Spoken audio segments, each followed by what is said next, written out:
Nikko Allen Jenkins was born September 16, 1986 in Denver, Colorado, to parents David McGee and Lori Jenkins.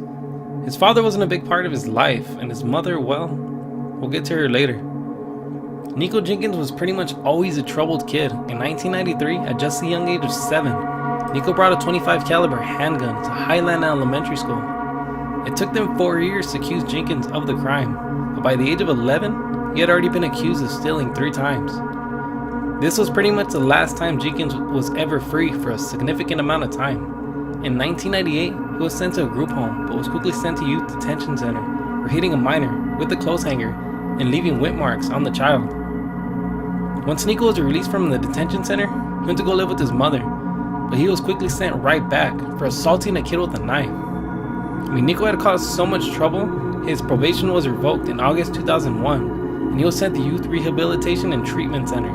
And 1 year later, he was sent to Omaha, and soon began threatening those around him. His own father, David McGee, wrote in court documents, "Nikko has threatened my life and pulled a sawed-off shotgun on me at my own home." Soon after, Nikko stole 2 cars at gunpoint. In one incident, he asked a 20-year-old woman for a ride, and when she refused, Nikko jumped in her car with a shotgun and drove to 22nd Street and Grand Avenue.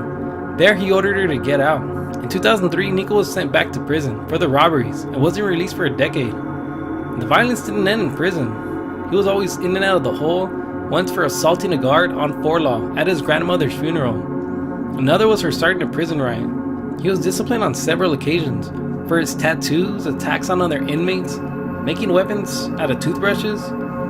Once Nikko had finally got out a decade later, he reconnected with his family and a bunch of female admirers. This guy was getting letters left and right from women calling themselves his wife. Crazy, right? I guess some women want to know where their man's at all times. Nikko had also connected with a man he met in prison named Curtis Bradford. Bradford's family would always tell them to stay away from Nikko, but he wouldn't listen. Something, well, he later regret.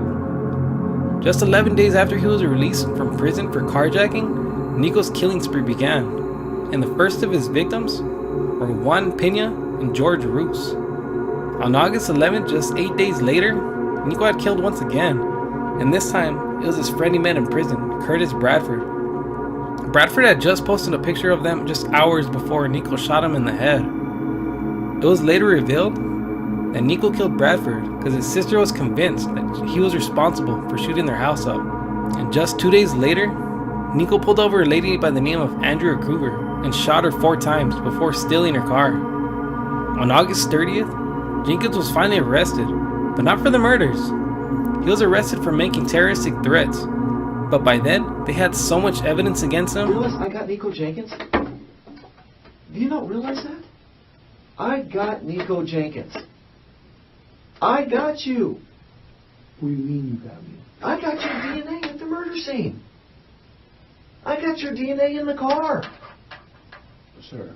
I got the weapon. I got Nikko Jenkins. I don't need to make... I don't care about it.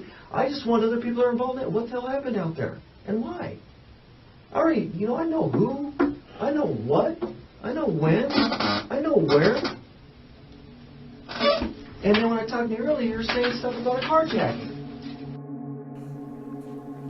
Once Nikko was arrested, it was later revealed that his family played a huge part in all 4 of the murders.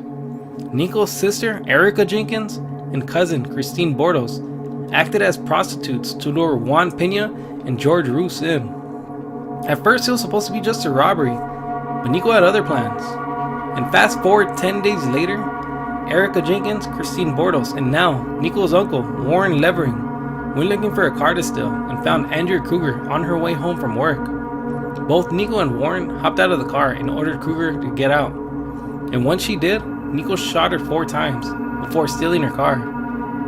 His own mother, Lori Jenkins, played a huge role in purchasing Nikko's ammunition used to kill 3 of the 4 victims. Even after Nikko had killed Juan Pena and George Roos, all Nikko's mother had to say was, "Did you at least get money?" Just look at their family tree. It's nothing but felons. Once Nikko was in jail, he got a hold of a blade and started slicing 666 on his face. He even sliced the middle of his tongue to make it look like a snake, smearing blood all over the cell wall. He even went as far as slicing his penis to make it look like an ancient Egyptian serpent god. Nikko ended up needing 27 stitches. He had claimed he worshipped deity and said it told him to murder the 4 people. They ended up having to put socks under his cell door from stopping items from passing underneath. He was no longer allowed to shave from keeping him from cutting himself. During his murder trial in Douglas County, Jenkins was assessed by a doctor who concluded Nikko was a psychopath, one of the most dangerous people he's ever encountered. On August 19, 2004, Nikko filed a lawsuit against the state of Nebraska for $24.5 million for wrongfully releasing him from prison, stating his claims of hearing voices from Apophis were repeatedly ignored. I mean, this guy was crazy. He even blamed the correction officers for his 4 murders. Jenkins' uncle, Warren Levering, pleaded no contest in the role of killing Andrew Kruger.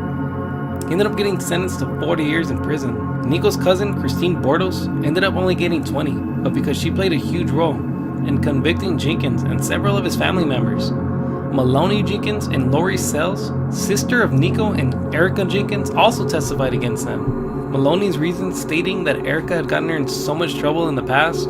She was convicted of a felony robbery in 2005, and in 2003, she was responsible for a carjacking. And in that 2003 carjacking, her, Erica, and one of her cousins assaulted a woman with a stun gun before stealing her car, saying that she was done covering up information for Erica and Nikko, and that Erica had been thrilled about the murders. Also noting that Erica stated that it was her first murder. She even expressed frustration of Nikko shooting Curtis Bradford right after she did, saying that it was like claiming her first murder. Erica ended up getting life in prison, plus another 80 years on weapon charges for allegedly beating an inmate at the Nebraska Center for Women, and that other inmate just happens to be her cousin, Christine Bordos. I mean, she beat her with a padlock. She gave her a concussion, broken nose, broken finger, broken arm. I mean, it's crazy. She had just testified against her. You'd think they'll keep them away from each other. Nikko's mother, Lori Jenkins, ended up getting 10 years for providing ammunition, but later the court added another 5 years to her sentence. She won't be eligible for release until 2028, and by then she'll be 61. As for Nikko, well, he pleaded not guilty, and then changed his mind and pleaded guilty, and then changed his mind again and said he was ineligible for trial on grounds of insanity. But the judge quickly dismissed his appeals, and he was sentenced to life in prison. But in May 2017, Jenkins was sentenced to death by a 3-judge panel.